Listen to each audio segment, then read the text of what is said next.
What is up, everybody? Welcome back to another episode of Study Hall here on UFS University. My name's Tam, and I'm joined by this fantastic crew. To my left, your right, I've got Travis. How are you, buddy?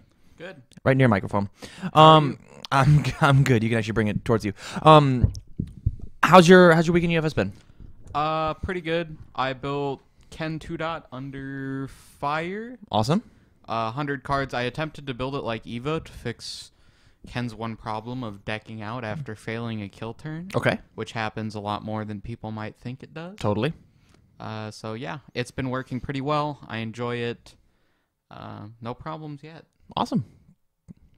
Tyler, how about you? What was the question?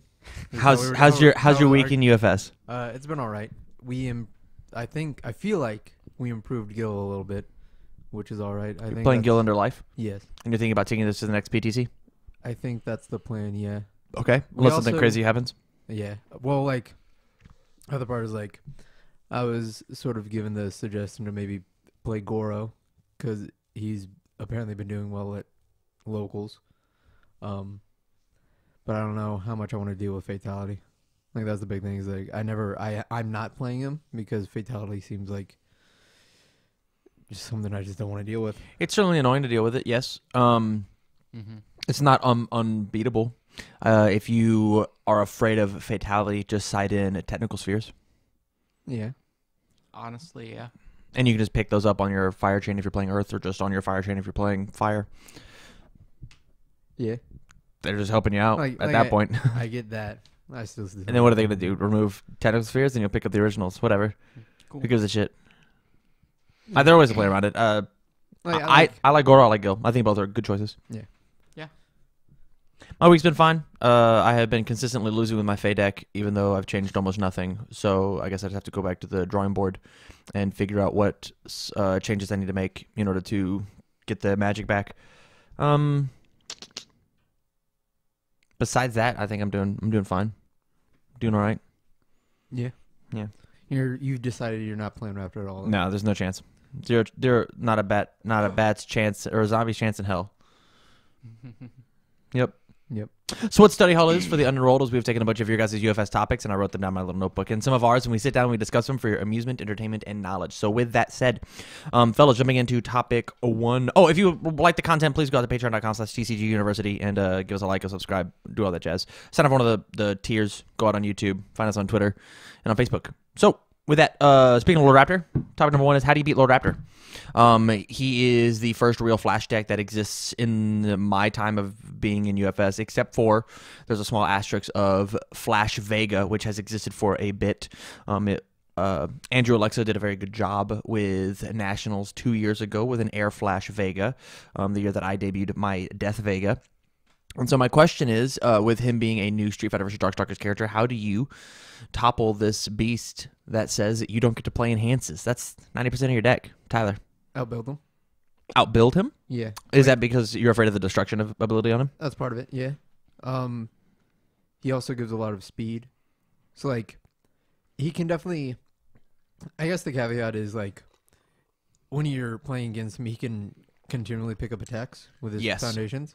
So, absolutely. Like, it becomes very hard to, like, block anything because he gives 2 speed on every single attack. Or he can choose to give 2 speed on every single attack. And then he just has a million of them every turn. And they're all fast by themselves for whatever reason. Have you had any practice against Lord Raptor? A little bit, yeah. Okay. Against your Raptor. And, like, that was always the big thing. It was, like, in one turn, he'll do your life total. Yeah, absolutely. And that seemed to at least be the way you played him, is that in one turn, he'll do your whole life total.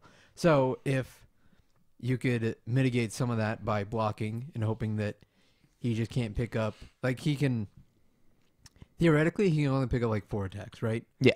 Because hopefully. he can only remove 4 of the leg shredder. Yeah. So like that's an asterisk there, but yeah. There is an asterisk there. So like there is a limit to it. And if you could mitigate that limit as much as possible by blocking something or having some sort of answers on the board. Yeah.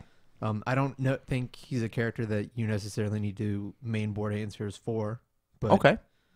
I think there are definitely some answers that you just have in the game. Like Never Stumbles might be good. Never Stumbles. It's just like a main board card that I think you would have in your deck that would be good for him, but you wouldn't put. What in does your what does Never Stumbles do against him? It says when there's a damage penalty happening, damage or speed penalty committed to deck? I cancel. guess you're right. Never mind. Yeah, Never I Stumbles was doesn't do thinking anything. something else. Oops. Oops. Travis, what do you think? How do you beat Lord Raptor? Because I have a couple theories. I'm gonna give a very specific example. Like right into your mic. I was Okay. thinking of the BB hit card. First class materials. Yeah, that card's good. Yeah, that's a good one.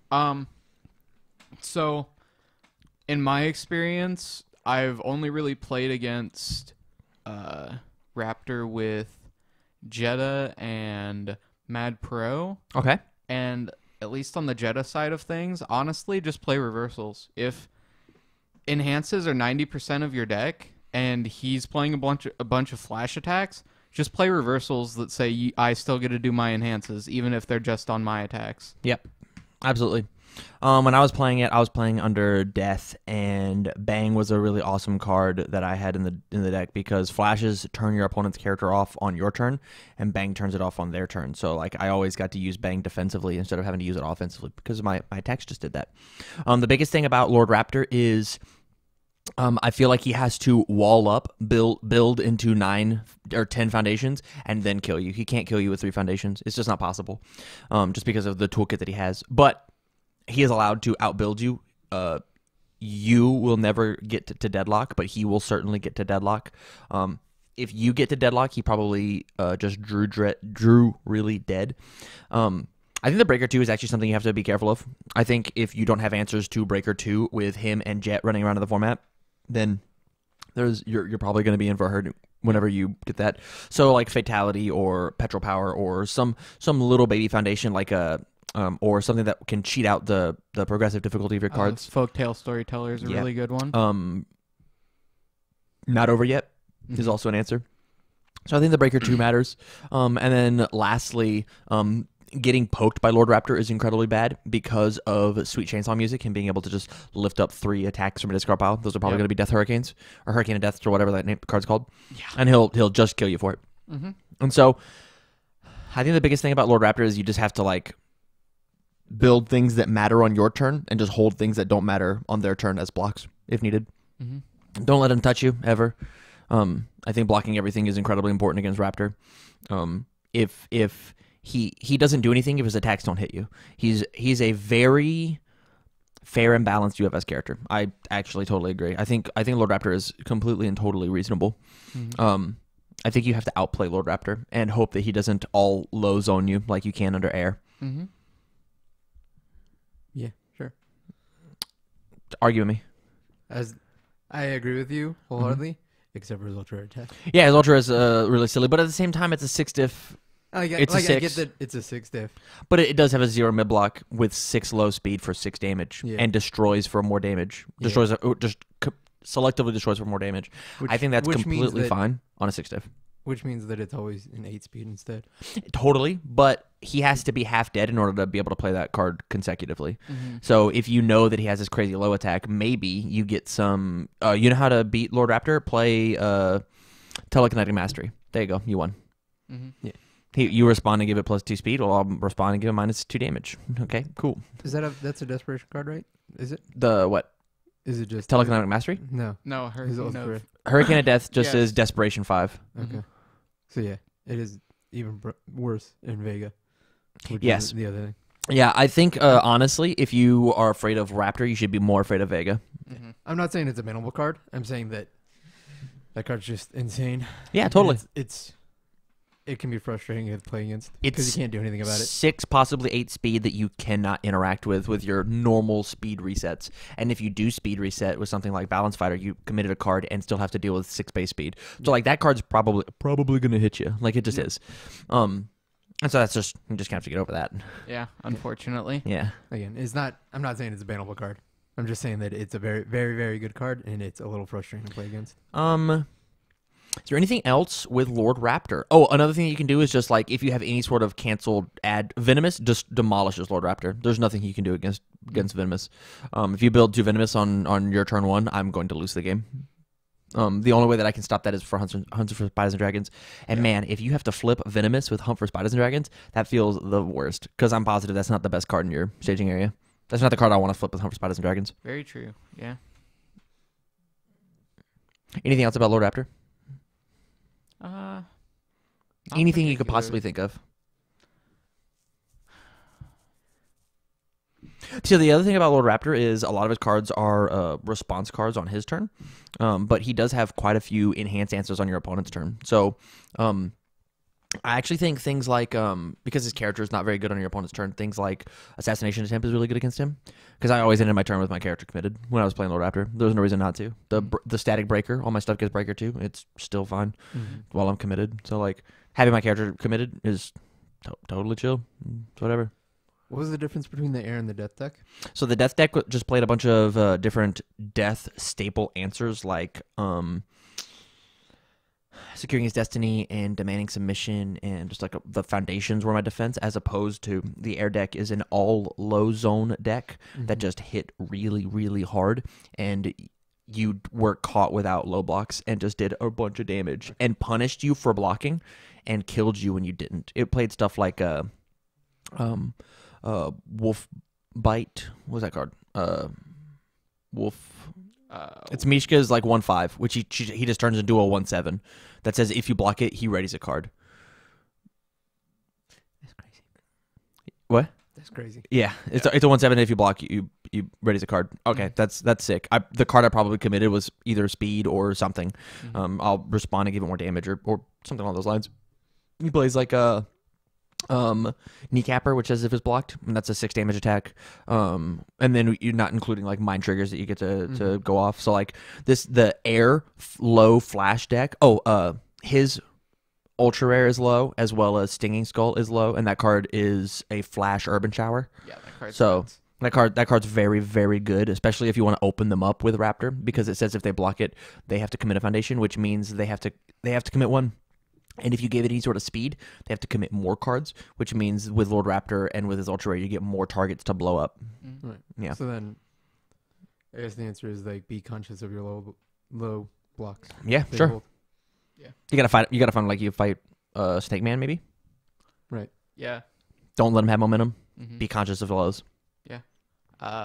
I think. Don't commit your important shit. Yeah. I think playing more foundations that have response answers rather than certain enhances on them, not just specifically for Raptor even, because if you think about it, one of the most played cards in the format is Revoke. So Yeah. if you play a bunch of foundations that have responses on them that are good answers, they have to have like an out of your league or something in order to cancel that. Yeah, and out of your league is not too terribly common. It's certainly not as common as Revoke. Yeah, of course. But like on the flip side, if you don't tailor your deck to have any sort of response hate, then Raptor's just going to run over you. Yeah. It just is. Like, I don't know what Raptor does against Gil. Or I don't know what Gil does against Raptor. oh yeah. You don't get to will minus any demolish. speed, ever. You don't get to do anything, ever. You only get to play the game on your turn. You get to draw 2 cards. You get to draw 2. Oh, man, it's over. But yeah, I think Raptor is a fine character. I know, and shout outs to Luke Butler. He was not too keen on Raptor's design. He was like, maybe we went a little overboard, but nah, I think it's fine, man. I'm sure inside his playtesting, he's thought the same thing. Yeah, I think Raptor is perfectly fine. I have more problems with other characters in that set, which I will not name, rather than Raptor. Really? Yeah, Who don't you like? Akuma. You don't like Akuma? I think Akuma. Well, not even just specifically the character. I You think get one thing to say about Akuma. his support is very poorly designed. All right, that's been the Akuma hate train by Travis. No, but Raptor, I think, is a fine character, but I think he can just get blown out too easy. I think if he just draws a little too bad, he's 19 health with no sort of true, without any sort of real protection. People are playing around Breaker 2 all day now. Like, you introduced Jet, who gave things Breaker 3, and people were having to play around it, or Breaker 4 or Breaker 5, honestly. Like, I mean, people were playing Strongest Style just to give it Breaker 5 and Jet. Like, it was happening, and people were still having to play around it. So, like, Breaker 2 on everything is actually not that bad, honestly. And It you do could have to be give a an lot attack worse. for it. Yeah, you have like your opponent has to give up an attack, which means odds are they aren't like killing you next turn unless Totally. they have more ways to pick up attacks, which as Raptor, I'm sure you probably do sometimes. Sweet Chainsaw Music is the best one. But you force them to have that if you force them to block with their attacks. Yeah, absolutely. And so you could also do things like you could do things like Most Trusted Assassin. Is that the card? Plus one to the block modifier, or plus one to the minus one to the check for The next attack cards? attack. Yeah. That's Next attack played, not blocked. Not attack card. Next attack card, not attack played. Yeah. Most Trusted Assassin, 0-5. So it does make it harder for me Yeah. to block. Oh. And so, like, there are answers in order to fix this conundrum. At the same time, if you absolutely need to, there are two main cards that I want to talk about. Dark Emperor demolishes. Oh yes, that card's so good against him. He demolishes Raptor. Says after opponent plays a response in the card pool, cancel it. So that can stop Breaker. That can stop any of his flash things from happening. Like all the abilities on his cards are response in the card pools because they're in the card pool and the responses. And then the other one is Unlikely Allies from Chun-Li's support that essentially says the same thing. Yeah. Basically. I think that might say exclusively on attacks, but either way. It does. It's really good. All the cool responses are on attacks. So What's does Chasing the Fight Money affect Breaker? Right? Yes. yes, Okay. it does. It definitely does. But you destroy Foundation in order to minus to the Breaker. So like honestly, unless you have to kill them right then and there, it's actually a negative in the long run. Okay. Yeah. It's not playable or committed. But something like what's the Dr. Wily card? Dr. Wily 1 card. Reform Scientist. Yes, Reform Scientist definitely is a much better answer to that under 3, 1, 2 different symbols. Mhm. Earth, evil, and Chaos, I think. no. No. Earth, evil, death. Oh yeah. Yep. It is death. That's right. Yep. Yeah. Right. It's good. I don't know who's playing those symbols right now. I guess Death is like real big right Death's super good. Evil's really good. Yeah. What am I talking about? Earth I think is nuts right now. Yeah. But like, Alright. yep. Who's playing those symbols? Though? Yeah. Nobody. Any last minute thoughts on Lord Raptor? I think Lord Raptor is totally fine to fight.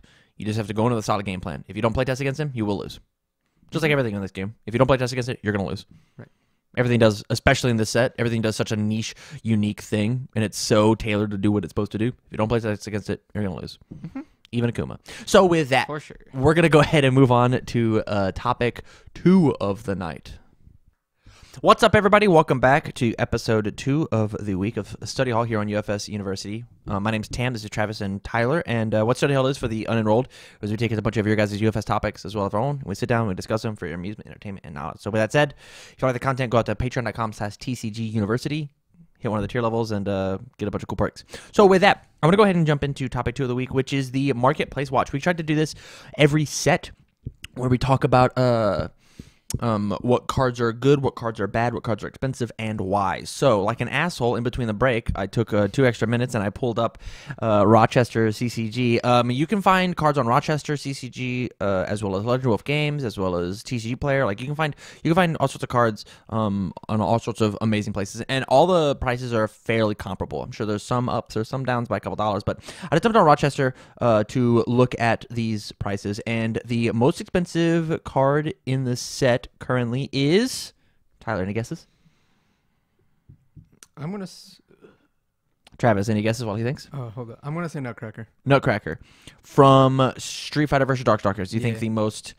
I'm gonna give you one more chance. First, from Street Fighter versus Darkstalkers, you think the most expensive card is Nutcracker? Specific? Did you say from the set? Yes, I did say from Street Fighter versus Darkstalkers. I thought you just said was the most expensive. No, card. no. And Fatality technically has it beat.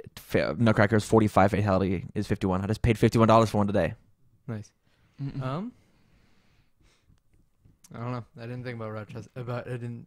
Street Fighter versus Darkstalkers? Yeah. Travis, what do you think? Right in that Uh, microphone. Tell me. Whisper Sweet Nothings. Jetta's Ultra Rare? Good call. It is Jetta's Ultra Rare. Sangue Sacrificial. Why do you think this card is the top of the list? Do you think this card is nuts? Yeah. I haven't played against it yet. I also think this card is nuts. Yeah, I think this card is really good. Have you not played against Jetta yet? I've played against Jetta, but I don't like this card. I don't think ever like stood out to me. Oh, okay. Like I think for it to be qualified as like the most. So if it's the most expensive card in the game, the set, I mean, then that means it must be very, very good, right? And Or hard to get. sure, like it's in ultra rare, I'm assuming. So, I don't want you and I. but like when I faced Jeddah, there wasn't any time where I was like, oh my god, like fuck that card. Like this isn't Raptor's ultra rare, or this isn't Akuma's ultra rare. Okay. I never, I think Kuma's rare is way worse than Kuma's ultra rare, but whichever one's the one that like cancels enhances. oh, that's his ultra rare. But sure. Yeah, I hate that card. It's so annoying to play against. I also play against James though, who is the lamest player in the game. So Absolutely, he he just takes is. full advantage of it. Travis, do you agree? Do you think this should be the most expensive card? It is currently stocking in at $36 out in Rochester. Well, as someone who plays Jeddah 1 dot, yes, I think that card's very good. I think that card is actually disgusting in both Jeddah 1 and Jeddah 2. I totally agree. Is this the multiple 2-1? No, this is the discard momentum. If you're Jeddah, draw 2 cards, and we both pick a card and put it in each other's momentum. From our staging area. From our staging area. So Jeddah gets to pick whatever foundation he doesn't like, as well as Jeddah himself blocking, and I'm talking about Jeddah too, blocking and moving cards into momentum already. And so you're gonna, after I block, I'm gonna pick all the cards that I don't want to go to momentum. And this card is like, that one. Look at that card that I don't want you to have. Whoop, it's gone. Yep. And then they pick up foundation, sure, but essentially, would you blow up a foundation to draw 2 cards? Yeah. Yeah, absolutely you would. That's all it's doing is they pick a foundation to blow up and you draw 2 cards. I mean, like if I'm Akuma and it's my admission fees, I probably wouldn't blow that up. Yeah. Draw 2. Sure. So they get to pick whatever. You're not Akuma, you're Jeddah. So right. Yeah. I'm saying like, yeah. You're not Akuma, you're Jeddah. Or, so sorry to go ahead. interrupt, No, you're but, fine. Just to I understand now. I get it.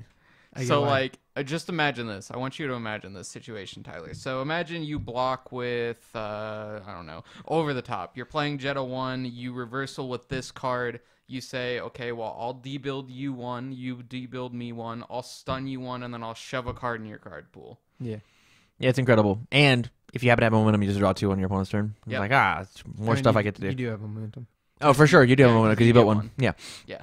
So, like, you draw 2, you stun 1. In Jeddah 2, it's also 1,000 damage. Mm-hmm. Like, it just becomes massive because of it's going to get at least +1.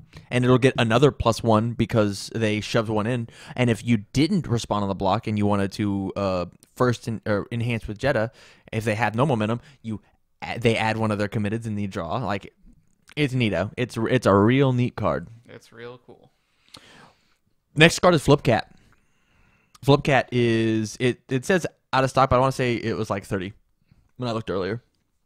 Flipcat, I think, might be in here locally in Omaha the slept-on card of the set. Yeah, I think that's definitely true. I think we just don't have them, and so we're not playtesting with them. I think we have 3 that we have access to total. Or we have people that just think it's a bad card, like me and James. I don't think it's amazing, but I think in particular decks, I think it's very good. I think it suits a niche, and it fulfills that niche very well. If you need a momentum outlet. Yeah. Yeah. It's a good momentum outlet. It's really good under Evil with confronting Jeddah. What's difficulty is it? It's not saying here. It's a 4. Okay. Yeah, it's a 4/3. Okay. It's got very good stats. I dig it. I totally dig it. The next card is Ken 2, the foil one. We're not going to talk about that. It's just a chase card. There's no reason. Yeah. It's just like Cammy. Yeah. The ultra rare Cammy. But I'm glad this one's only 30 and not like $1,000 like the first chase card was. Yeah. The third card on the list is Soul Devour. You've been playing Gil a bunch. Is this card good? Yes. It's actually a lot better than like I originally thought it was. Yeah? Yeah. So like defensively, like just being able to draw to cycle through your deck and actually do cards is really good. Especially as a 500 as a Gil. Yeah. So like what'll happen is you can hold 1 in your hand and then you could just use that as your only block, hoping that they don't just throw high attacks at you. Yes. And then could you imagine this thing had a mid? Oh my god. Yeah. Oh man. And then you block with it, and then you've now drawn 4 cards that turn instead of 2. Yeah. And you can either waste blocks so that you draw more attacks, or you could you can review and whatnot. All the good stuff that happens when you have a bunch of cards in your hand. Mm-hmm. But yeah, like it helps you cycle through your deck a little bit faster. Yeah, I like this card. I'm surprised it's somewhere between the $30 and $20 because on the mobile app I can't see it. At that and the next card which we'll talk about, and I'll just go and bring it up here, Hurricane of Death. Both these cards are 6 diff. Both these cards are just their characters ultra rare. So far we've got Jetta's ultra rare. We've got Flipcat, which is Felicia's ultra rare. We've got Gil's ultra rare. We've got Raptor's ultra rare.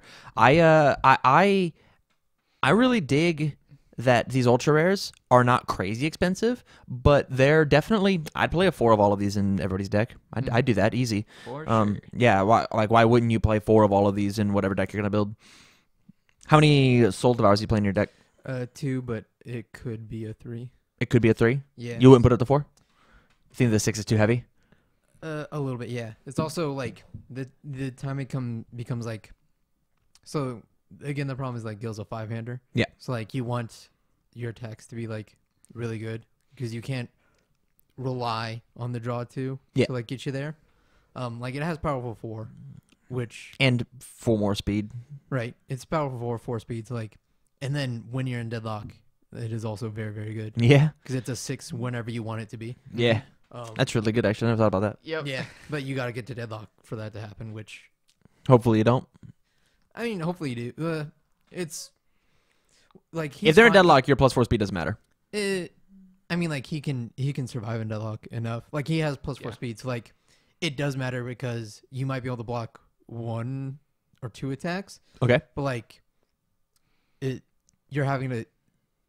only have 11 foundations to block those attacks, and he has +4 to 5 speed on all of his attacks. Fair. So like it definitely hurts him, but I think he can survive in deadlock a lot better than other characters can. Which is why all of his attacks have this static deadlock ability that I get plus damage, and this doesn't counter as my it ignores progressive. Yeah. Yeah. The fact that you have to be in deadlock to get full get the full effect out of it. Yeah. And then it is a 6, and it does draw you 2 cards, but like if on defense, they're most likely not going to be blocking your things, or they're going to try not to block your things, so like you don't get full effect out of that either. You think it's worth the $25? I guess because it's an ultra rare, maybe. Okay. It could probably be cheaper. I'd maybe do 20. Just because It might be 20. I can't see. I could Hurricane of tell you. Death, I think is in the same boat. I think it's played in like 2 decks. I think it being $20 is totally fine. I disagree with the next card, Dark Cherry Toe. Dark Cherry Toe is actually disgusting, and if I had more Graven Castle Ruins, does it have actual prices? Yeah. Hey, Soul Devours 25. Look at that. Yeah. And Hurricane of Death 24. Neat. Yeah, I think Dark Cherry Toe should easily be a $30 ultra rare, unless it's just being pulled left and right. I think this card does way too much in the game and just nobody's taken it to a PTC and broken it yet. I think the problem Hopefully Chicago. there's that the real only deck I see this being played in is a Graven Castle deck. Yeah, absolutely. So like you got to play in a deadlock and stuff. You don't have to. Sure, You certainly don't have to. That's where these Graven Castle decks like to be though, because they're usually deadlock decks. So I watched Mark Tyner shoutouts play a fire Dark Cherry Toe Explosion Hurricane Punch missile launcher deck, 1,000 cards, and he would start his turn, and you know what stops Prepare to Fight? Dark Cherry Toe. Dark Cherry Toe says that my cards cannot leave my card pool, and so he would stuff 2 cards in with Kung Jin as a form, and then he would multiple to his Hurricane Punches, and then has his first in hands, he would just pop in Dark Cherry Toe, be like, hey, well, now you can't kick them. Now they don't leave, and they can't reduce damage, and you can't do this, and you can't do that, and you're going to die, and they get extra speed, and he's going to hit. On the next one, he'd enhance Destroy. All right, I'm going to add in another Windmill Punch. All my attacks are getting extra damage, and nothing you can do about it. And they all have the name Windmill Punch. So We're gonna get, hey, now it's got 8/8, and you can't reduce the damage, and it's got extra speed. Yep. Yeah, it was real silly, and fuck that deck. Yeah. Yep. And note, the Dark Cheery Toad does not stop you from using the Windmill Punch static. It only stops your opponent from making cards. Absolutely, it does not say opponents. It just says yours. Or yeah, it does not say yours. It says your opponents. Yep. So like, there's just so much this card does. I think no UFS card should probably be above $50. Like honestly, but I think this should probably be up a little bit. But maybe they're just being pulled like hotcakes. Next is Lilith's Cryptic Needle. Let me count where we're at. I don't want to do like 8 of these. 1, 2, 3, 4, 5. This is number 6. Lilith's Cryptic Needle. This is number 7. Well, Unless you're counting Ken. I'm not counting Ken. Okay. Ken's a character. He's a chase card, whatever. Yeah. Lilith's Cryptic Needle. I think this card's nuts. This card says that you can reversal for free, right? Is that what this one is? If your character is sealed or committed, you can play it for free, yeah? Yeah. After an unblocked attack. It's like Eligor, but on Lilith's card. And it gets extra damage, right? No. No, what to do? It seals an attack as an Earth Enhance. Yo. Or an Earth Response. Yo, that's really good. You got Deadlock 3.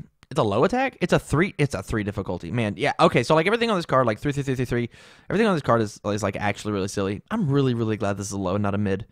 Man, I'm glad. Reptile would just eat people alive with this card. Oh yeah. Wow. Yeah. Yikes. There's something to this card where like you never want to see it, and the fact that like Lilith loves having a bunch of stuff in her card pool, and so maybe blocking reversaling actually is tough because like you block reversal, add a card somehow, and then like oh man they went ahead through another attack. I'll just body it and play this reversal, and now all these cards are in my card pool. Oh man, this reversal is actually for 9 damage. It's 9 speed, 9 damage. Oh no! Like I think that's super good. My issue with it being as good as it is I'm not positive what else is going to play it. I'm not positive besides Lilith what will play this card. Yeah, I agree. I think it's right now it's very limited to Lilith. This does not feel like a Nutcracker to me. Oh, of course. This doesn't feel half as good as a Nutcracker. I think it's like a $10 card. Yep. Except for the fact it's an ultra rare and the set's new. Some future character might play it. Speaking of, I don't get how this is a $18 card. Fusion Soul Fist. Yeah, I think that definitely should be more. That's crazy. Just because it's a good in everything. Yeah, it's so generic. It's speed is all over in this game, like all over, and all it says is like if it's more than printed. If you get a +1 speed, I'm gonna draw 2, gain 2. Especially under those symbols. Yeah, like those symbols just have like all the speed. Yeah, they are the master of fast. Yeah.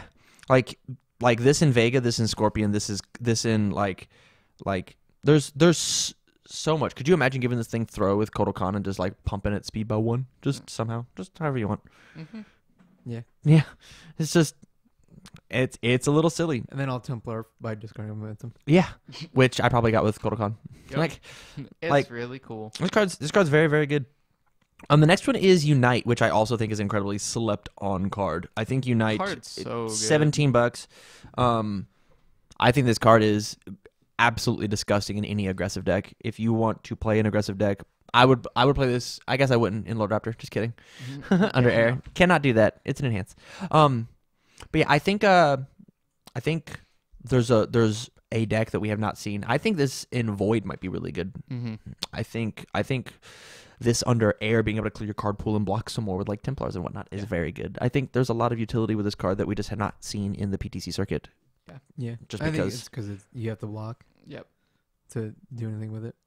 What? And oh, also this thing snap momentum for free. Yeah. This thing snap momentum on your opponent's turn. Its cost is adding it to your momentum. Yeah, I think this card covers both the paradoxes of UFS, which is people gotta live and people gotta die. Yeah. And it's on a 1-diff action. Mm-hmm. It's a very good defensive and an offensive piece. For you've played Dragon Ball, this card's Sensu Bean, and that card's like a $10 common in that game. Yeah, and that game's very good. That game's way bigger than us, and they have like I don't want to say real prices because like we just have a smaller sample size, and so they have more people who are willing to like pay or not pay for cards. Yeah, I mean, and so like I'd rather have a character card anyways, or a card in my likeness, personally. As far as prize support goes, we're not talking about that, but well, but what I'm saying is like the price of this card is $17 and an ultra rare, and that card's a common at $10. Like, there's a reason this card's so expensive. Yeah. But at the same time, maybe it's possible that the fact that UFS and Dragon Ball are different games, that maybe Unite just does not have, maybe discard a card for plus 2 to your check is not good. Maybe. Who knows? I think the last card that I'm going to talk about is Akuma's Ultra Rare, Sekya Kurashua. I don't know. Weeb stuff. Yep. Moonspeak. Yeah, this card's insane. Talk to me about it. You two hate Akuma, so I'm just gonna let you chit chat to each other. I definitely think that it might. So like, what I'm not getting is why this is a $11 card in admission. Well, I get why admission fees is an $18 card. When It's this hard is to get, right? But like, if the idea behind that is, Akuma made this card insane, and Akuma's really good, so this card's got to be expensive.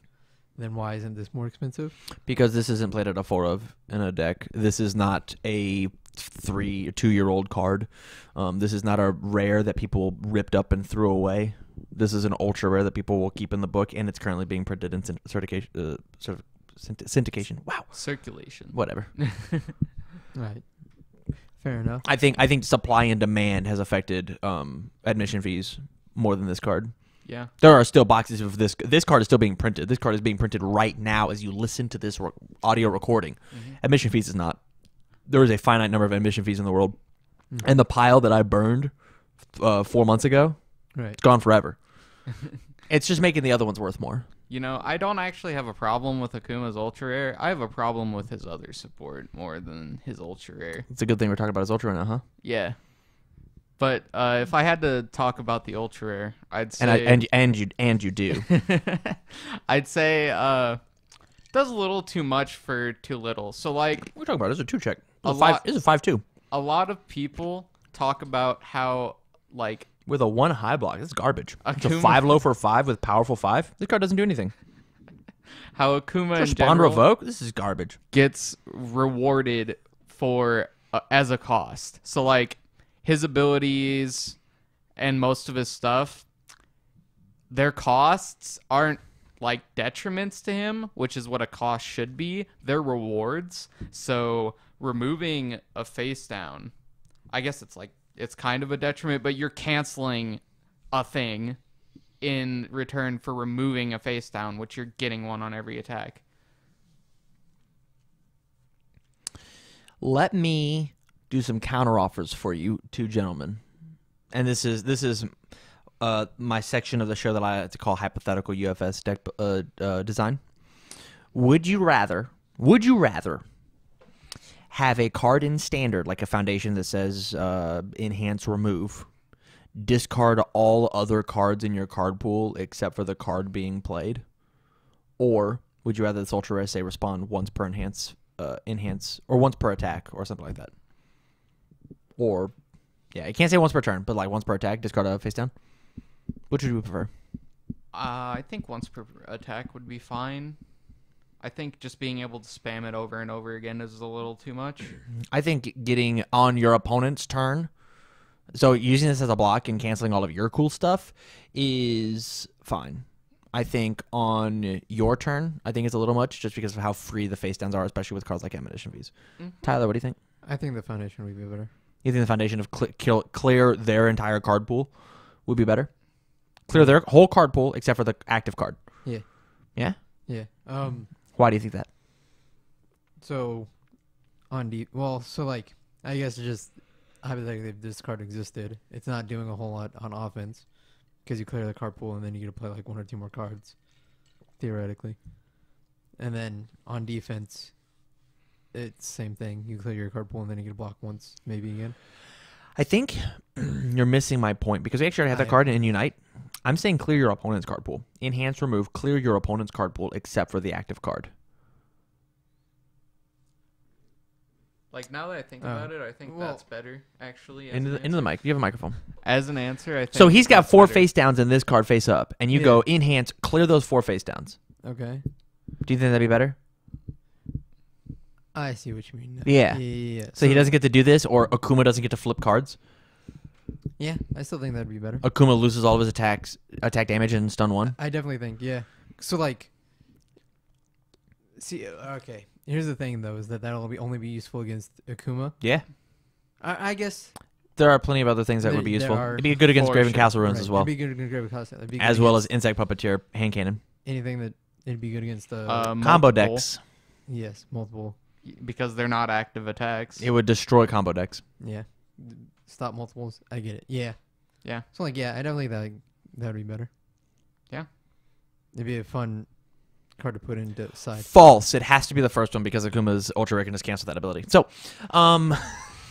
Respond, do it. oh, okay, there you go. Respond after opponent adds respond after opponent adds a card to their staging area, not as a form. Clear your opponent's card pool, except for the active card. Yes, Okay. that's what it would be. Yeah, that's what it have to be. I'm gonna multiple. No, you're not. Out of your league. Eat it, nerd. Okay. Yeah, I think these ultra rares, for the most part, I'm happy that they're up at the top. I think they represent what's crazy good when it comes to the ultra rares, the top 10. When we look at the other cards that matter, I look at Akuma's ultra rare or Akuma's rare. That's $3. I think that's a little underpriced. I think that's easily $5. Dilamento is $5. Demon Realm Awakening is a $5 ultra rare. Confronting Jeddah is a $5 card. Like That card's insane. Prophetic Fulfillment is a $4 card. So like there's these Unlikely Allies is a $3 card, and then we jump into the $2 characters. So like there's not a lot in this set that's actually expensive. The ultra rares, they're not expensive. There's nothing in here that's a nutcracker. But at the same time, we do have the top of the list as a $36 card, which I think is fine. I think if you want to play Jeddah and you want to, he's the most hyped character, price wise, I guess. Because you can play Near Fatica, it's super worth it. Mm-hmm. Thoughts? Yeah, I agree. Do you think anything on this list is like crazy on the top 10? I don't think only like 8 or 9 or whatever.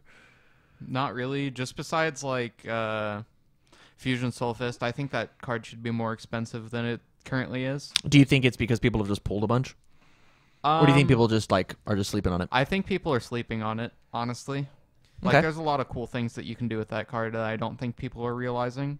It's like the thing is like speed hate stops that card pretty bad Yeah, absolutely. because it's like I'm gonna give it plus speed. I'm gonna give it minus speed. If I can give it the same amount of minus speed as you can give plus speed, then the card doesn't do anything. Totally.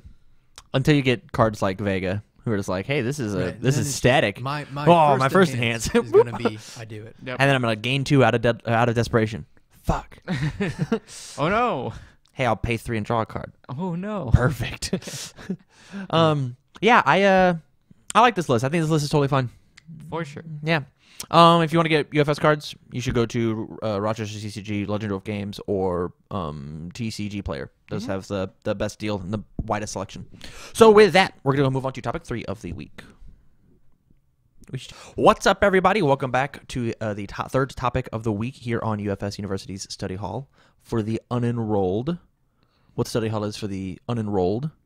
For all of you who are unenrolled, we sit down and we discuss your UFS topics as well as some of our own and amusement, entertainment, and knowledge. So what I want to talk about is Jason, the main man Horonsky, messaged me earlier today and was like, hey, Cutie Pie, how would you feel if we did turbo mulligans in standard? How would you feel if you just got to turbo mulligan your hand away? For all my uninitiated who don't know what that means, if you go first, you could take your whole hand, you shove it to the bottom of your deck and draw, and then shuffle your deck. And then for whoever is going second, they get to select cards that they want, put them at the bottom, draw, and then shuffle their deck. So you get to hand fix a little bit. So I draw 4 attacks and a foundation in my 5 hand size character. I go, man, I needed these to be 5 attacks. I'm gonna get rid of this whole hand and know that I've got 4 attacks still left in my deck. Yeah. Do you think that would fix Standard's issue of consistency? Right now, it feels like going first is just always the best option. And I know our last topic is the Discord fix, and we'll talk about that in a bit. But I want to really talk about pros and cons of the Turbo Mulligan in Standard. Do you think it fixes stuff? I'd say so. Yeah. Like, I guess. I don't think it gives too much power to the person going second, which is what I would be worried about. Huh. You'd be Is worried about being second being too good? It's about time Right, that so, player like- 2 got some privilege, you know? Right. Like, I'm so like not that it'd be too good. So like, all right, let me try to. Do you want to collect your thoughts and Formulate- have Travis Nah, talk? I can get You it. got it. So like, the advantage of going first isn't, I don't think, so spectacular that it needs to be changed. Okay. I guess. And I don't think player 2 being able to selectively choose, I guess, to keep the foundations in their hands, which is what they would do, necessarily breaks the game. It just means that they asterisk guarantee had an okay hand that they wouldn't mulligan. Okay. All right. Travis, Okay, so into the mic. I disagree with Tyler's point, and here's why. Here's why. So I think that going first in this game is such an importance right now because you not only get to build first, You dumb but bitch. your your opponent has to build. Like, let's say your opponent's playing a 6-hander, they build 4 cards. You stupid idiot. They build 4 cards, and now they're sitting on 2 cards in their hand with 4 ready foundations. Let's say you also built 4. You're going into your turn. Let's say you're a 6-hander as well. You have 6 new cards, probably some orange in there, 4 ready foundations. You can go in on them when you have card advantage. You jagaloon. You And big dummy head. That's how we get a lot of these turn 2 kill situations, is because, well, I had to build, and because I build, I die. Sorry, I ruined your point with my tomfoolery. Well, like, so does being able to select what you have in your hand change that at all, though? No, but in our next topic, which we will discuss, Nope. we will discuss it in our next topic, because the next topic I think does. So watch tomorrow's video. Yes. Yep, skip this one. Just turn it off now. Yeah. So here's where I disagree with you, because I think actually turbo mulligans truly do matter. Because right now going second is a curse. If you go second, your chances of losing significantly rise. And here's why. And I explained Dumb this idiot. to here's I don't know who I'm arguing for. yeah, I don't know either. Fucking do. I think I'm gonna be on Tyler's side this time. You dumb idiot. I think that the turbo mulligan is a completely acceptable fix, because I'm gonna talk in some fairly technical terms. So keep up with me. I'm only gonna say this once. Okay. Yeah, can your little brain handle it? Your player 1 turn 0. Okay. Turn 0 is the build turn. Okay. There is no interactivity. You can't interact with my opponent on turn 0. Okay. There are 2 cards in the game Okay. that can do that. Yeah. Now it's my turn 0, and I still don't get to interact with you. There's nothing interactable in the game. Asterisks. With me? Mm-hmm. Your turn 1, not only did you build, let's say we both had optimal builds. You had build 4, I had build 4. You draw your 4 new cards, Yeah. 5 new cards if you reviewed. Well, now you have 11 cards to play the game, and I still only have 4. My card text in my hand doesn't matter. So if I got to mulligan away and attempt to draw better cards in my deck that I know can interact, these 4 cards are going to interact better on my opponent's turn 1. Not turn 0 build, turn 0 build. Turn 1 is the first turn of true interaction, unless your opponent is playing a slower deck, in which case I should know and understand that, and these 4 cards that I play should help my interaction on my turn 1. And so this mulligan is going to let me fish for some cards that I feel are going to be effective on. Oh man, I drew nothing but gas. I'm going to keep this because I know you're not attacking me on turn 2. I'm going to attack you on my turn 2. I know I am. The only time that going second really matters, going second is constantly a defensive game, because you are at a disadvantage until one of you has a turn, or until player 1 has a turn where they don't play foundations. As soon as player 1 stops playing a foundations for a turn, now the game's even. They will always have that extra build. Right. And that mulligan means that the card text on your cards, and card text beats everything. If card text didn't matter, we would all just be playing the game War. We'd all have 52 cards, and we'd split the deck, and my jacks beat your 4s. And that's all card games are. But my 2s draw me extra cards, and so my 2s are better than your jacks. And that's card games. Mm-hmm. If I can make sure I can have a better chance to rip into this hand that I want to defend myself going first, the better. Mm-hmm. Here's my issue with Turbo Mulligans, though.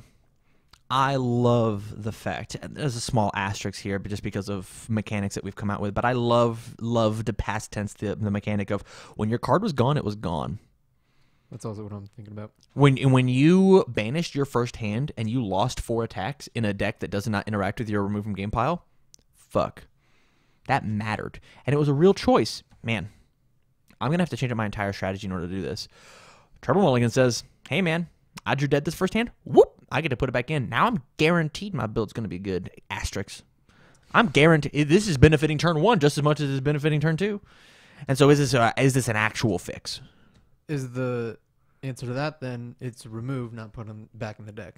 Well, then at that point, is the remove too much of a cost? Is turn 2 now too good? I understand I made the shitty joke of turn 2 gets some privilege, but like, is turn 2 now whenever we're rolling dice, I want to go second. Is that the thing that happens right now? Because it's we roll dice. Whoever rolled higher, we don't have to say it.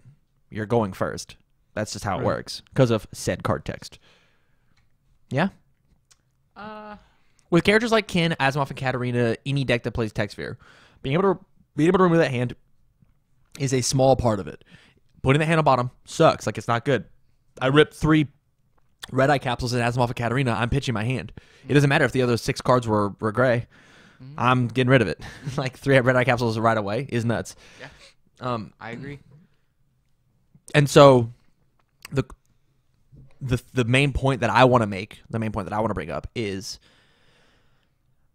I think the turn 2 mulligan matters. My issue is I don't think turbo mulligans for player 1 are that good. I don't think that's good. So then I guess then it would be player 1 gets regular turbo mulligan, where they just get to say, oh, I don't like these cards, I'm going to put them back in my deck and draw again. And then player 2 gets, well, I'll remove these 3 attacks, but then I get to draw 3 more cards that'll help me, hopefully benefit me more. Let's go crazy. Let's go the craziest we could possibly be. You ready? We're going to change the whole thing. Player 1 gets our standard mulligan rule, where if you do not like your hand, you may remove it from the game and draw a new hand. And they get a review step turn 1. As a 7-hander, you get 15 cards as your opening hand. That's how deep you get to dig into your deck if you want. Player 2 gets our standard turbo mulligan. And after the turbo mulligan, they can do the same thing. How does that sound? They can dig also that many cards, right? 13? 14? As a 7-hander? Oh, it's 7-hander. As a 7-hander. We're both 7-handers. Okay. Well, it's the same. You're digging the same amount either way. Yeah, yeah, yeah. Just one you but get to keep I get to keep the cards that I wanted, and then as a last-ditch effort, I pitch them all and then draw new ones, and then still get to review. Yeah, I think that sounds good, for sure. Is this back to, though, giving player 2 too much power? So currently player 1 is winning. What I'm saying is if we take and combine both of these, they both have the option to RFG. They both have the option to, or one of them has the option because going first is so critical. You still get that mulligan option of, and it's a cost, unless like, oh man, I'm playing Ken 2 and I ripped 4 different attacks. It's gone. I'm gonna draw 2 every for the rest of my game. But it's still a real cost. And then player 2 now just has a bit of a safety net in order to try and mulligan their hand. It's just a bit of a safety net. It's more so player 2 should be attempting for consistency as opposed to player 1 being, I'm being the aggressor. I have to build well, and the luck of the draw is what got me there. As opposed to player 2 being the consistency is what's going to keep me alive because I do not get to be the aggressive player. As in chess, if both are played by a computer and both is the best that they could possibly be, black can't win. Black can only tie. White goes first, so white can win. Black can only tie. This is trying to mitigate that tie from happening. Right. Mm-hmm. How you like my idea? I think it's pretty good. Hyper Mulligans is what we're going to name it. That's trademarked by Tamara Dallas Carter of UFS University. Mm-hmm. Hyper Mulligans. We'll see you in court, Jessica. We Yeah. already know you took it. Absolutely. We'll know. This has been archived, my dude. Yeah. I think that's fine. Yeah? Yes, I agree. I fixed it. I fixed the whole game. Good job, Tam. So here's the shout out that I'm going to do. So Jason, whenever I asked him, do you want us to playtest Treble Mulligans in Standard? And he went, yes, absolutely. But only in mirror matches to see if the advantage matters. So, shout outs to all the good people. I would absolutely love to conduct a survey. Do some mirror matches at your locals. I want everybody. Hey, tonight locals, we're all going to play Reptile and hate each other. But we're all going to work on this Turbo Mulligan rules in our 60 card standard decks. And then send me the results so that I can give Jason some sort of feedback. That'd be very nice. I'm gonna say I want all the results in by the end of what's today? Is it the 16th? This video is not gonna be public for like 2 weeks. Yeah. So the end of Next time you February? record, yeah. I think the end of February is totally fair. Sure. At the end of February, If they don't already decide by then. give me results. Even if not, even if they do decide, I mean they can certainly change their mind. They're Jazz, they own the company. Right. Give me the results by the end of February. If you finish it sooner, that's fine. And it doesn't have to be crazy. You don't have to be like, hey, I tested every single character in standard. No. Give me a couple games. Be fine. Give me a small write up on what you think happened. And if I get nothing, that's fine too. You do your lives. Anything you We're want gonna to? be doing it, so you don't necessarily have to, but I want you to. Bigger sample size, it'd be a lot of fun. Yep. or it won't be, and we'll know that Might player make you better at the game. player one will always win always. You know what? Pick your deck. Always. Pick whatever deck you're playing and get a friend, and then have them mirror you, and then learn what is good against your deck and what isn't. Just Ooh. playing mirror matches is good anyways. With turbo mulligans. Yeah, but do the Turbo Mulligan thing for us. Yeah, please. please. Thank you. Yes, you. please. We love you. So with that, any last minute thoughts on turbo mulligans? No. I'm excited if it gets implemented. That sounds fun. You're excited if it gets implemented. That sounds fun. Yeah. Perfect. I didn't catch what she said. So with that, we're going to go ahead and move on to topic 4 of the week. What's up, everybody, and welcome back to another episode of Study Hall here on UFS University. My name's Sam, this is Travis and Tyler. What Study Hall is for the unenrolled is we have taken a bunch of your guys' UFS topics and some of our own, and we sit down and we discuss them for your amusement, entertainment, and knowledge. So with that said, I want to direct you out to patreon.com/TCG University. We just did a whole huge shakeup out there for our tier levels, and the biggest thing being if you subscribe at the $1 tier, you get this entire podcast unedited asterisk for as an MP3. Like 2 weeks earlier than we put it out on YouTube. So if you're into that, please send us a dollar, and the more you give, the more cool stuff you get. So with that, topic 4 of this week is going to be brought to us by Travis and the UFS Discord. If you do not know the UFS Discord, hit one of us up, and we will send you a link to the UFS Discord. Yep. It's a Wonderful riot. place. It's a riot. So Travis, take it away, man. This is your topic. So recently, me and the UFS Discord, we were discussing ways to make going second feel not terrible. If you watched the video yesterday, we talked about Jason's idea of turbo mulligans, and I sent out a challenge. So look at that video for the challenge. Yep. And this is just a different way to handle it, Travis. So we were all talking about how much better it would make going second if you said, well, if you're the player going second, the first thing you do after you draw your hand and decide your mulligans is you can play one foundation directly from your hand into your staging area. Essentially, you can Turbo Man.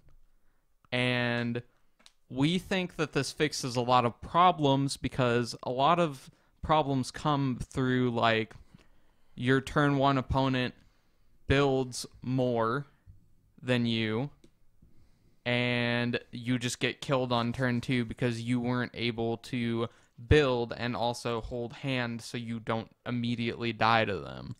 And we think this fixes a lot of problems with that. And I personally would love to see this happen. Now, obviously, playtesting needs to be done, and like with everything, obviously playtesting needs to be done. But I think it could very, very well be a new rule that makes going second not feel terrible. So what would be is you review one card into your staging area instead of the discard pile? Yeah, pretty much. Okay. And then you draw back up to your hand size? Yeah. Okay. Then maybe. Here's my issue with it.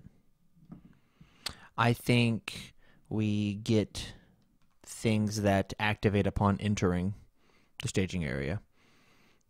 We get stuff like down the road we get if this card enters your staging area as your only foundation, draw a card, or your opponent discards a card, or something along those lines. We might, or like does Hi-Fi Stereo work on this, and your opponent's actually down a card first turn? Yes. Does that work? Well, if you're going second, it would just be like a review for them because you're adding the card to your staging area after they've already built. So unless you're building that, committing it, making them discard a card, and then killing them with 0 foundations on your turn 1, it Turn wouldn't 0. be a problem. Okay. Turn 0 as I used in the video prior. Right. Yeah. Okay. The major one we talked about was Lonely, and we don't even think that it's that big of an issue. Like, obviously, it needs to be play tested, but Turbo Man could do the Lonely Scorch Will shenanigans, and he sucks. He hasn't seen play in a rather long while. Well, then at that point, we get to take and go. So Turbo Man, this singular character who's honestly, his card is not very good. He can do this cool only thing. But what if any other all life or void character gets to do this? So All life of void character that shares void, fire, death. So we thought about this too, and honestly, you get to play up at most 4 copies of Lonely in your deck. Yeah. And even being a 7-hander, you have to see one of your 4 copies within your first hand going second. So there's already a prerequisite to it because you have to be going second. Okay. So that just means that you're playing Cyber Dragons now. You just choose to go second. I win the die roll, I'll go second. Yeah. So, like, and not only that, like, you have to see it. You get to play 4 copies of this card in your, at minimum, 59 plus character deck. Yep. And if you don't see them, your deck doesn't do anything. Or your deck does do stuff and it's just extra gas. Yeah, because after you build that first Lonely, or after you build any foundations, that Lonely doesn't do anything for Totally. you. It's a non-block. You're playing 3 dead cards in your deck. Yeah, I get it. I understand that. Until you start killing people on turn 0, which is what the whole point of Lonely does, which is what we don't want. We don't want my first turn 1 player to feel like, oh shit, this is turn 0. I'm not supposed to be interacting with you. Why are you doing this? Okay, so to compare it to something, Please it would do. be like getting Exodia turn 1 in Yu-Gi-Oh. If it happens, it was bound to happen anyways. You don't see the first 14 cards of your deck in Yu-Gi-Oh. Like, that's the problem with it. Is like, I mean, yes, assuming that like, you're a it's- 7-hander. if you're a and you 7-hander, it's fairly easy to see one of a 4 of in the first 14 cards of your deck. Like, that's a little over a fifth of your deck. Yeah, but The then six. you also have to see the other cards in order to kill them on turn 1. Like, assuming you're playing a Scorch Wheel deck, you gotta play this 5 diff, and you're playing 2 checks. Well, so I guess the thing is that with Lonely turn 0, and you're a 7-hander, you're probably building 7 that turn.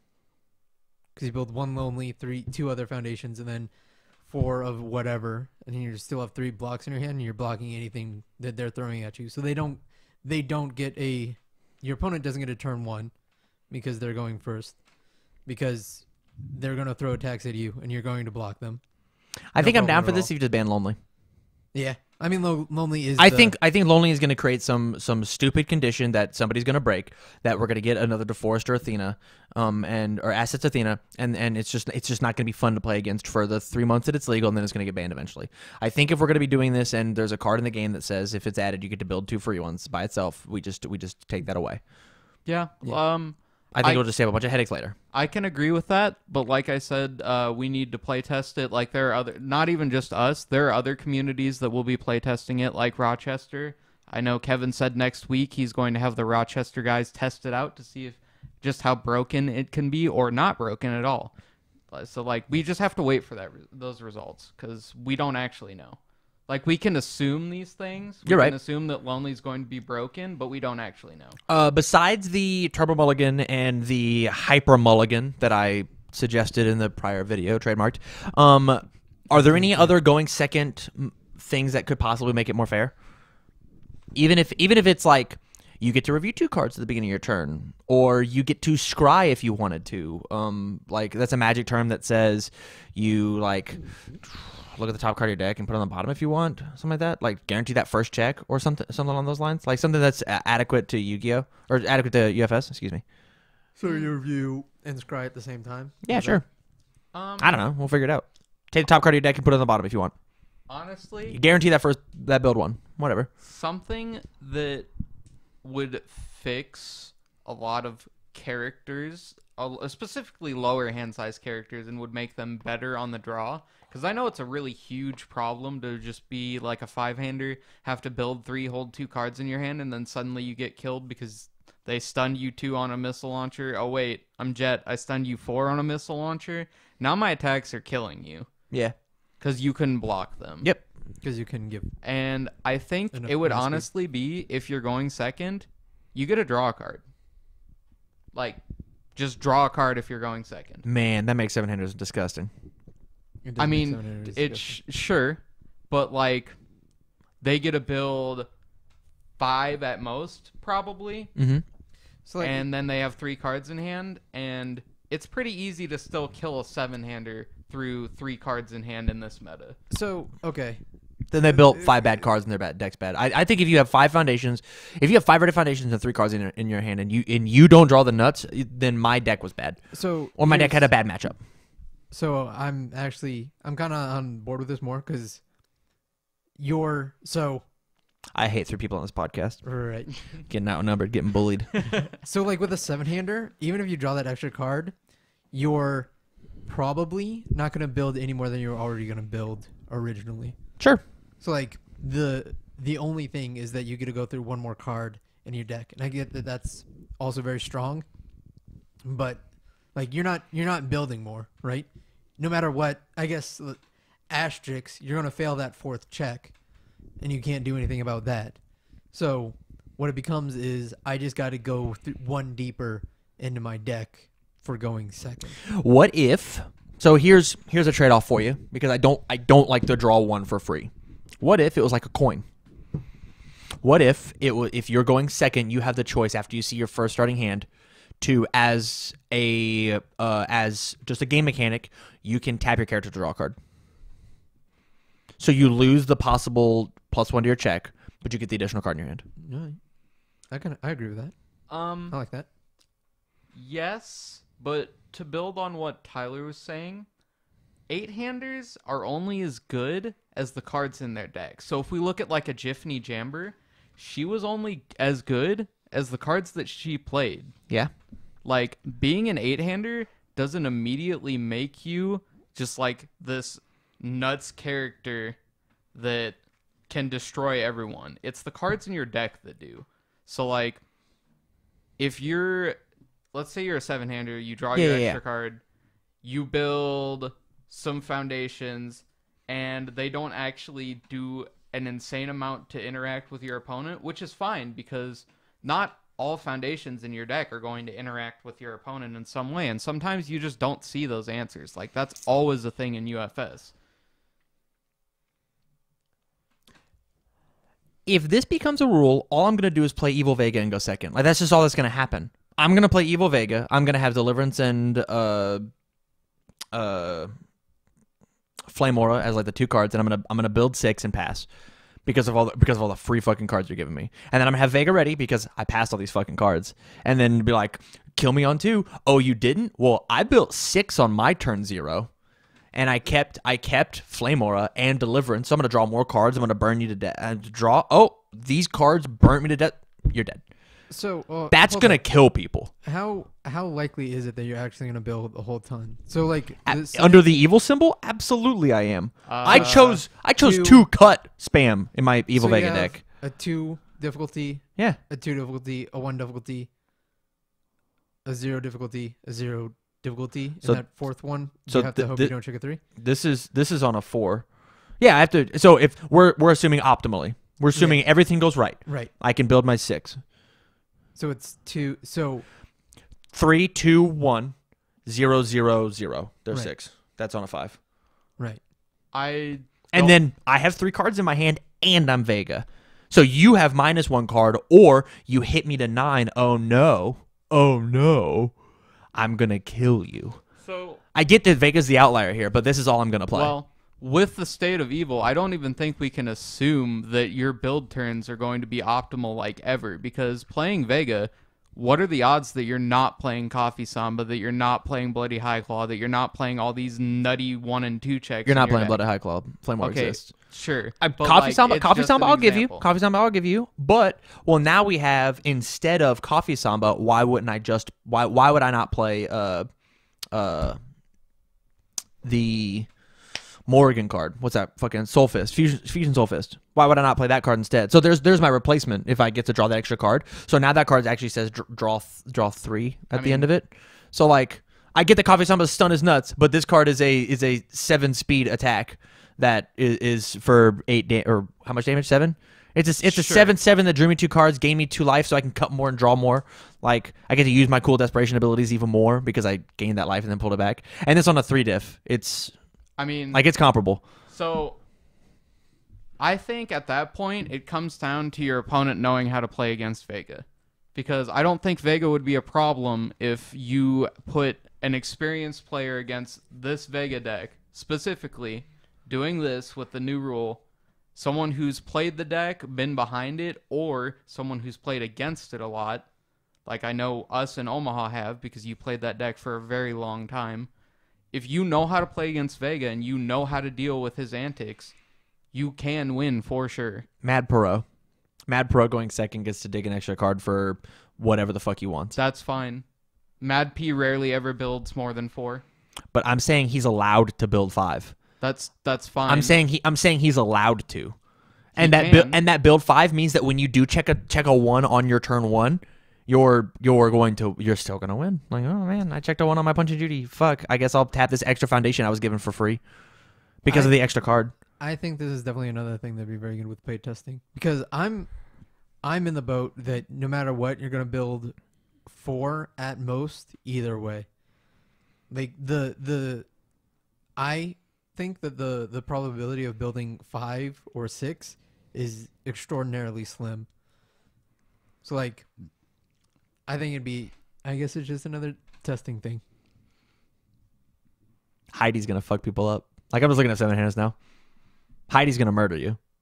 He gets an extra card to dig for a mech. That's fine. Whatever. Who cares? Who gives a shit? Sniper Joe. Let me build an extra foundation. It's chill. QB. No, but like, I don't know, man. I think there's a reason that we have the hand sizes that we do. I think it sounds really awesome for the low hand size characters, and I totally agree with you. But this is just back to our attacks are super nutty, and so if 5-handers are going to get demolished, their foundations aren't going to matter, but their life total does. Where the trade off is my 7-hander, I got to build those extra cards. I got to block that 1 interactable attack because you stunned me 2, and I still had 3 foundations ready. But like the issue that we're coming back to is like we keep using Missile Launcher as the example of the best card because it is. Maybe that's the issue, not this draw thing. Maybe, and this is crazy. Let's change the idea. Maybe we take out Missile Launcher Coffee Samba and then we have this conversation and see if it matters. Maybe we change up what the attacks are in the game, and then we figure out what's up. I mean, I think it's a bit late for that because I don't think so. Even if we get rid of Missile Launcher and Coffee Samba, name an attack that's comparable to Missile Launcher and Coffee Samba. Yeah. Well, in very specific characters, Go on. We can look at like Under Raptor, Okay. his Ultra Rare is comparable to those two cards. Absolutely. Now, here's what I want you to do. You ready? So, Bebop came out at the very beginning of the year, correct? And this set came out at the very end of the year. At the end of 2019, I want you to compare how many decks have had Missile Launcher and Coffee Samba. Missile Launcher, Coffee Samba, and then Hurricane of Death.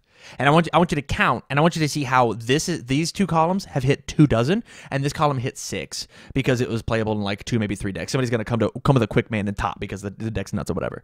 But like nobody's gonna play this card because it's so niche to this one thing. Whereas Missile Launcher, I'd off symbol it if I could. I'd be like, if there was some way, I'd like if I could play Push the Limit and add a symbol to my character that's shared with Missile Launcher, I'd do it. Fuck it, we'd give it a shot. Like, I think Missile Launcher, Coffee Samba are so good that it's making this turn 1 aggro. This turn 1 has to be interactable, and so there's this happening. Now, obviously, I'm taking my step back. I'm trying to play devil's advocate. I'm trying to get some entertaining content to you, all the good people. Maybe they don't need to go. That's fine. Maybe it has nothing to do with the topic at hand. What I'm saying is it maybe that the attacks are killing people too soon so that their turn 1s don't matter. Turn 1s, you're at half health. Well, when I say I think it's too late to go back, I'm not even just specifically talking about those two cards. I think the power level of our attacks in general have gone so much higher than what they used to be. Like, let's look at 2 Street Fighter characters, like Yoga Inferno and Akuma's Ultra Rare. Sure.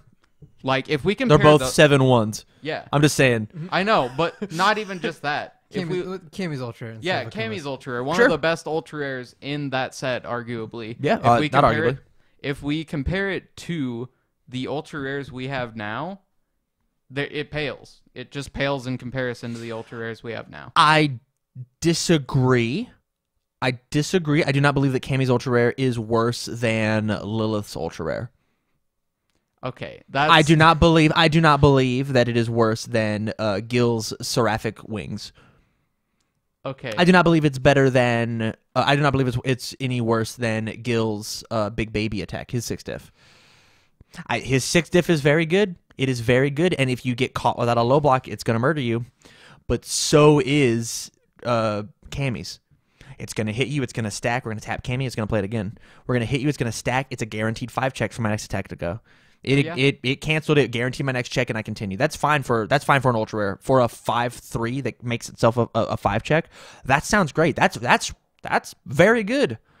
Stun 2 plus 4 speed, powerful 4 on a 5 diff for 6 damage. Stun X, multiple X. X equals the number of cards that you had, and I got to draw cards too. The cards in your hand don't matter because you can't play them because I stunned you out. So like you don't get to play the game against those 2 cards, where you do get to play the game against ours. And there's the difference. There's a difference. Missile Launcher can do infinite damage. Missile Launcher can do X amount of damage. X equals your momentum times fucking 4, right? Raptor's Ultra Rare, the one that you compared it to. Let's say you have the highest difficulty foundation that we could possibly have, which is a 5 currently. Yes? Mm-hmm. So it's 6 plus 5, that's 11. Plus Raptor's 2. Fair? Mm-hmm. That's by itself and Raptor. So that's 13 damage. Mm-hmm. Okay. So it's a 6 low for 13, where if I wanted to, with a momentum, I could do the same thing with Missile Launcher on a 5 diff. And the stun 2 affects the rest of the turn, as opposed to it's just 6 low. I didn't get to interact with this one, but with stun 2, I don't get to interact with any of them. We've devolved just a smidge. Okay. Just a smidge. I'm back on it. But what I'm saying is, back to the original topic. Maybe this going turn 2 doesn't suck so bad if I'm not being killed on my opponent's turn 1. That, I guess that is yes. But I think right now, the way the game is going, that's never going to happen. So then we need to come up with a different option than nerf all these attacks. I think that's where we'll also thread a little not fixing the problem, though. That is putting a Band-Aid. And once again, Tamron Dallas Cardwell, the 6th best player of 2018, does not want to see these cards banned. Right. I'm not saying that. what I'm saying is if the problem is that I'm dying on turn 1 and my turn 0 going second needs to be better, then why not just make my opponent's turn 1 worse? Why not make it more fair? Okay, well, here's the thing though, is that that's not fun in a game. To be like, here, we're going to introduce this new rule that makes one person have a better time, the other person not have a better time. Yeah, unban Quan Chi. Right. God. That's what you're saying, right? No, I'm saying that. I was playing Quan Chi and I was having a blast. And so you punished me for having a blast? No, because that was degenerate and giving. And you don't think +4 speed, stun 2, powerful 4 on a 5 diff is not Okay. degenerate. Here's the thing. So we're gonna take a step back and go. Okay, so you can interact with missile launcher though. Quan Chi literally said on turn 1.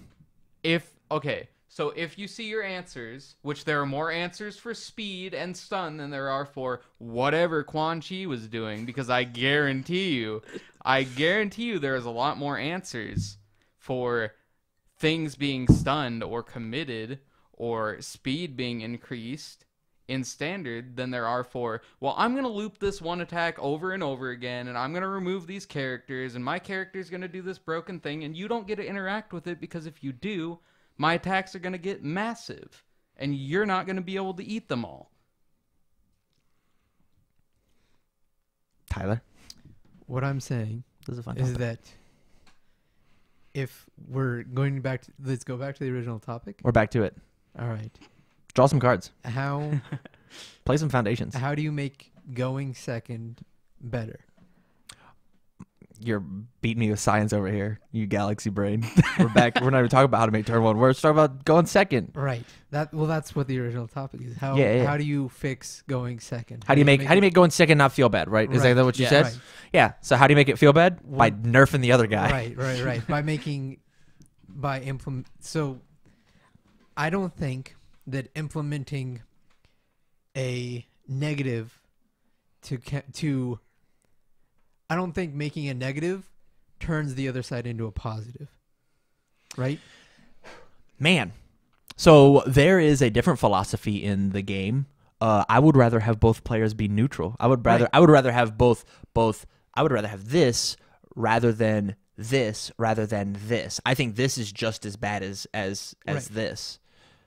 I think both thumbs up. I think both positives are not good.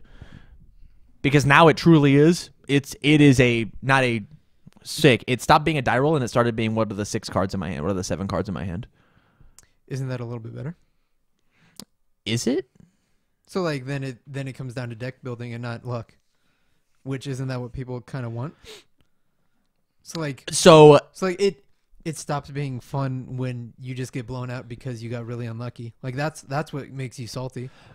No. That's what makes me salty. Okay. All right. Sure. Same. So I didn't lose to your deck. I lost to your card.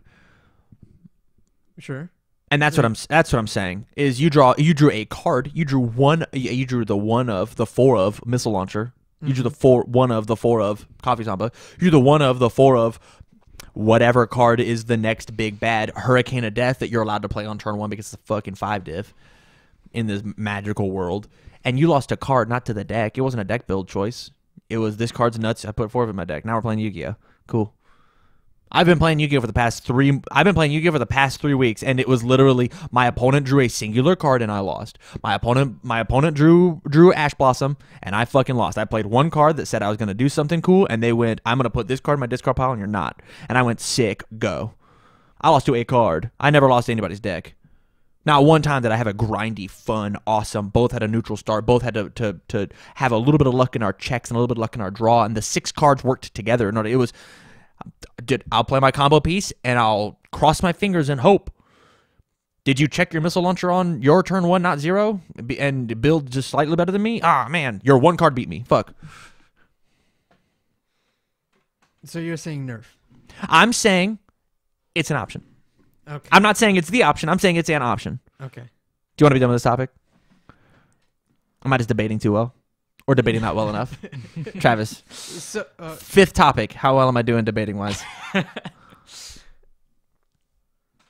No comment. All right, cool. Good job. You're invited back. Okay. I'm I'm losing the thread a little bit. That's the problem that I'm dealing with. Sure. So I've come to a different what makes turn 2 better, and we might continue this conversation off air. I'm not positive if the good people are even still listening, but what makes turn 2 not feel bad, I think were the words that you used. And if I want to Those not were the feel, words you used, but yeah. he said that, did you? Yeah, that is what I said. You definitely how to make turn 2 not feel terrible. You repeated it, and that's what stuck in my head. Yeah, because I listened to the conversation. Sorry, buddy. But how do I make that not feel good? If we both had ice cream, we both feel good. But if we both didn't have ice cream, I mean, we both would feel not good. I mean, we both would feel neutral. But if we earned our ice cream, if we both had a chance to earn our ice cream, sure. If you got to go up first, though, that's fine. As long as you both had the same quarters. That might not have been the strongest example. But like I want this true neutral start. Okay. And I'm not positive that building a foundation that might have a nutty interaction because of lack of playtesting, and I get that we're gonna do that, whatever. Or Jasco accidentally printing a card because every card game accidentally prints a card that they shouldn't. Right. I could think of 2 that I've said 45 times in this video already. I'm afraid of changing the rule that bad. Changing the core mechanic of this game is going to matter. But at the same time, the counter argument is if we just take away these 2 power cards, I still always went first when I was playing Elecman, my very first event. I never, ever wanted to go second. And so maybe there's some validity for this. I'm just trying to throw out another possible option to get your brains to think. Yeah. I don't know. I think change is a good thing in card games. I think when you get too stuck in your ways and too used to the game, it stops being fun after a while. Because if we walk the same path constantly, the path gets old.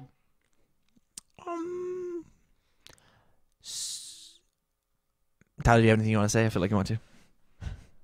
I just don't know what we're talking about anymore. We're talking about turn 2. Are we? So we're talking about... Fuck, I don't know. We're talking about how to make turn 2 not bad. And you're saying don't print good cards. I'm saying don't print cards that make my opponent feel bad on turn 2. But that's... So, like, don't print good cards, because that's anything. It's like... No. I'm not going to play a From Hell on turn 2. Like, I'm not. It's a 6-diff attack. No matter what, there'll always be good cards in this game. Right? Yes, of course. All right. Let's try to be negative to be negative.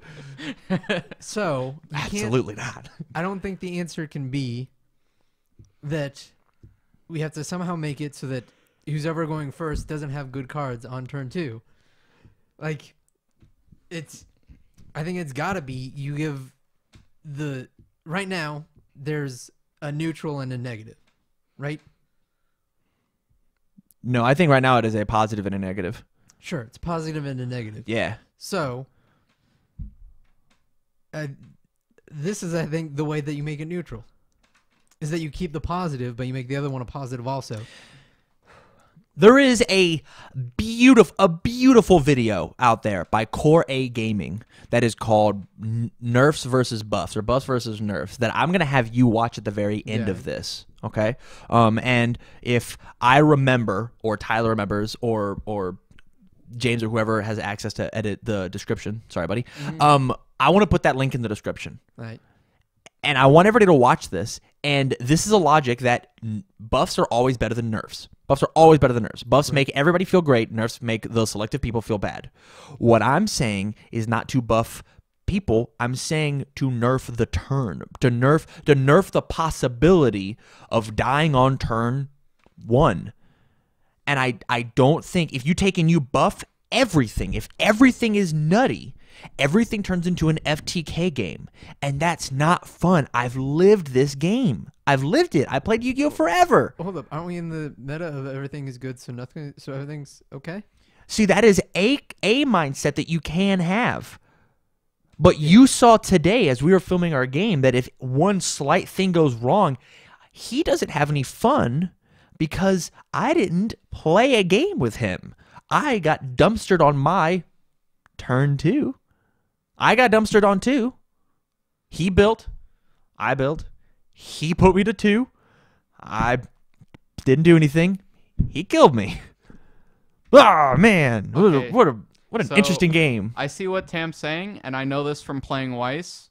A lot of the time, yeah, it's not fun to play against someone who isn't having their best game.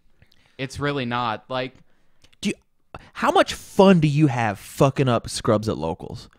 You sit down across somebody who, hey, it's my first time playing the game. I'm so excited. You're just like, shuffle, shuffle, shuffle. Hey, man, I topped Nats this year. This is going to be hype. Boom, boom, boom. That feels good, huh?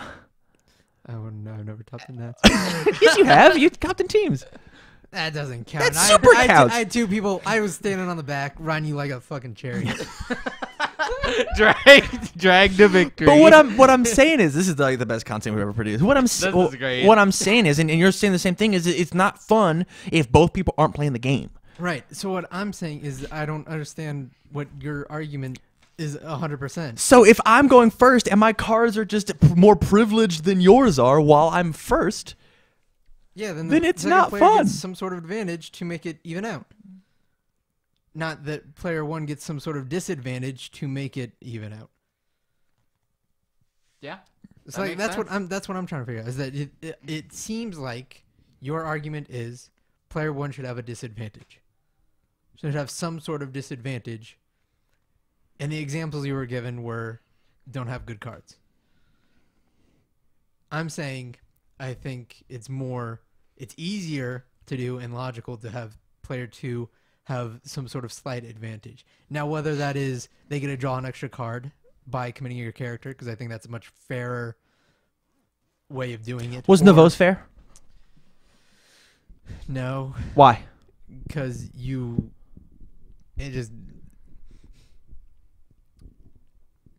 it's just a very, very good card.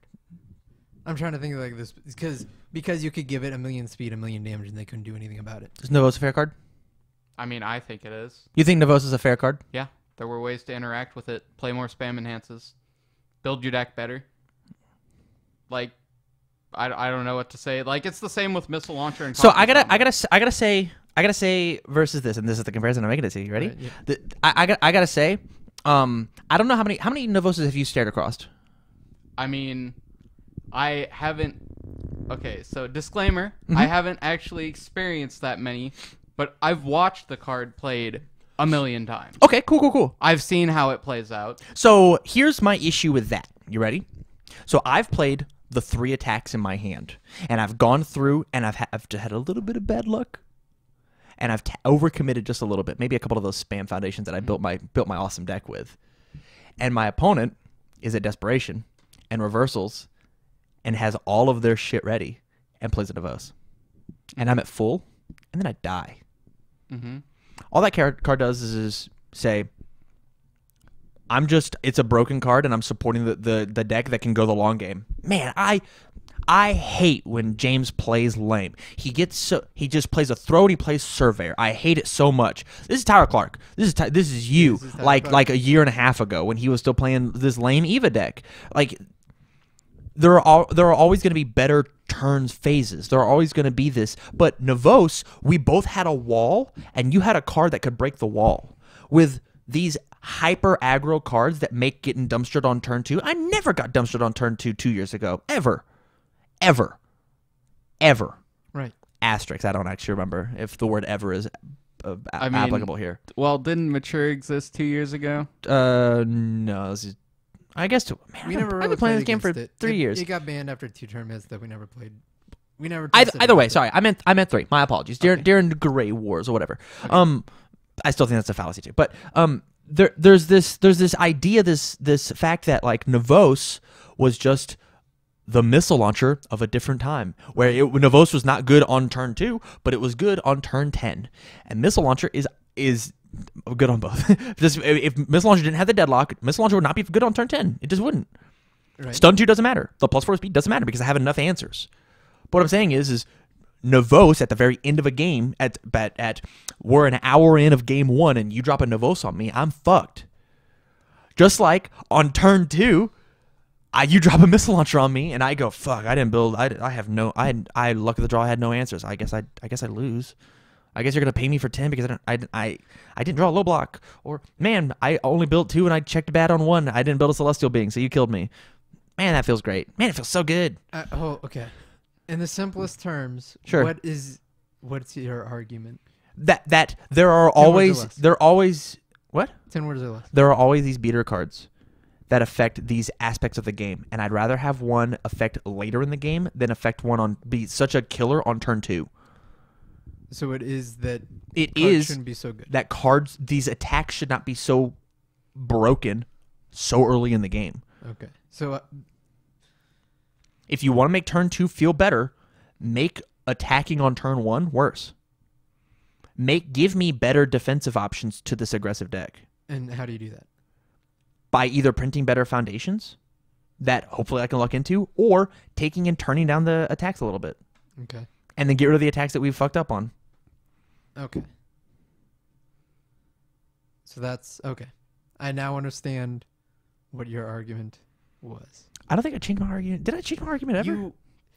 It was kind of cryptic. You didn't really you didn't enunciate So like yourself. all I understood was that you wanted cards to be worse. Yeah, that's all we heard was I'm Cameron Dallas I think Cardwell, I think- and I want cards to suck. I think Missile Launcher should I be don't so want good. cards to suck. I think Missile Launcher is a sick card on turn 4. Yeah, but like there's no way that you can make Missile Launcher not a good card on turn 2 unless you don't print Missile Launcher. If your opponent has 6 foundations, mill 4 for speed or damage. Okay. Okay, then so it should be a Raiden card. You Sure. get Asterix. We worst, could. I'll talk to you afterwards. I think Raiden's mechanic should be a keyword. Asterix worst deadlock. Or Asterix sooner deadlock. You get to do things. Yeah, sure. Okay. But that's a topic of the show. Okay. Yeah, I think that would be fine. But side note, yeah, I think the build foundation thing would be cool. So with that, I want to end this episode. This was like 30 minutes. I loved it. I think this is a totally fine discussion. I think not whatever. I'm not gonna jump into it. Not on the camera, at least. Anything you want to add? I've dominated a lot of the time. Anything you gentlemen like to add? I'll be quiet. I really like the idea of commit your character draw a card. I think that's fun. That's another option besides make cards worse or just our last topic that we did a while ago. Hyper mulligans. Hyper mulligans. I still like the idea of foundation building as your second player. I agree with all of it. Let's do all of it. You can build a foundation, tap your character to draw, and bam, missile launcher. So with that, Let's bring Grey Wars back. what? Let's bring Grey Wars back. Yeah, and Navos. Bring back Navos. That card was super fun. Super fun. Okay. So with that, I want to end this episode. I want to do it nice and quick because we've been talking forever. If you like our content, please go to patreon.com/TC University and give us support to get more wacky topics like this. Yep. Stay alert. Get learned. Been learned. See you guys. Love you. See ya.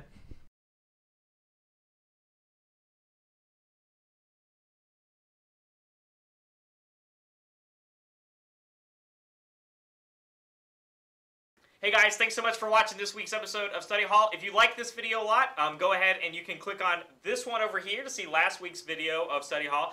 This one over here is going to be a playlist of our past study halls that we've been doing or any of our other past content. We're going to have another square, I think right over here. Tam's going to put it right there for me. If you're new to UFS and you don't know what we talked about this week, feel free to check that out if you're new and you want to get to know the game a little bit better. And if you want to support us, we brought it up before, go ahead and click on our Patreon. That link's going to be right over here next to me. Thanks so much for watching, guys, and we'll hopefully see you next week.